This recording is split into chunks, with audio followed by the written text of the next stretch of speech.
السلام علیکم ورحمۃ اللہ وبرکاتہ۔ جہنم کا تعارف۔ جہنم میں گرایا گیا پتھر 70 سال بعد جہنم کی تہہ میں پہنچتا ہے۔ مسلم۔ جہنم کے ایک احاطے کی 2 دیواروں کے درمیان 40 سال کی مسافت کا فاصلہ ہے۔ جہنم کو میدان حشر میں لانے کے لیے 4 ارب 90 کروڑ فرشتے مقرر ہوں گے۔ جہنم کا سب سے ہلکا عذاب آگ کے 2 جوتے پہننے کا ہوگا، جس سے جہنمی کا دماغ کھولنے لگے گا۔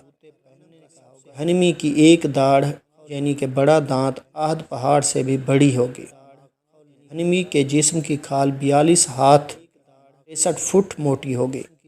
جہنمی کے دونوں کندھوں کے درمیان تیز رو سوار کی 3 دن کی مسافت کا فاصلہ ہوگا۔ دنیا میں تکبر کرنے والوں کو چینٹیوں کے برابر جسم دیا جائے گا۔ جہنمی اس قدر آنسو بہائیں گے کہ ان میں کشتیاں چلائی جا سکیں گی۔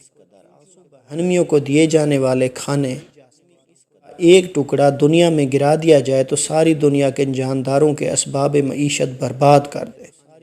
جہنمیوں کو پلائے جانے والے مشروب کا ایک ڈول دنیا میں ڈال دیا جائے تو ساری دنیا کی مخلوق کو بدبو میں مبتلا کر دے۔ جہنمیوں کے سر پر اس قدر کھولتا ہوا گرم پانی ڈالا جائے گا کہ سر میں چھید کر کے پیٹ میں پہنچ جائے گا، اور پیٹ میں جو کچھ ہوگا اسے کاٹ ڈالے گا۔ یہ سب کچھ قدموں میں آ گرے گا۔ کافر کو جہنم میں اس قدر سختی سے ٹھونسا جائے گا جس قدر نیزے کی اپنی دستے میں سختی سے گاڑی جاتی ہے۔ جہنم کی آگ شدید سیاہ رنگ کی ہے۔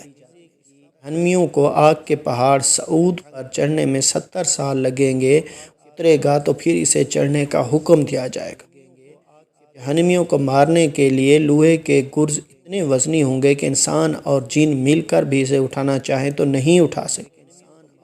جہنم کے سانپ قد میں اونٹ کے برابر ہوں گے، اور ان کے ایک دفعہ ڈسنے سے کافر 40 سال تک اس کے زہر کی جلن محسوس کرتا رہے گا۔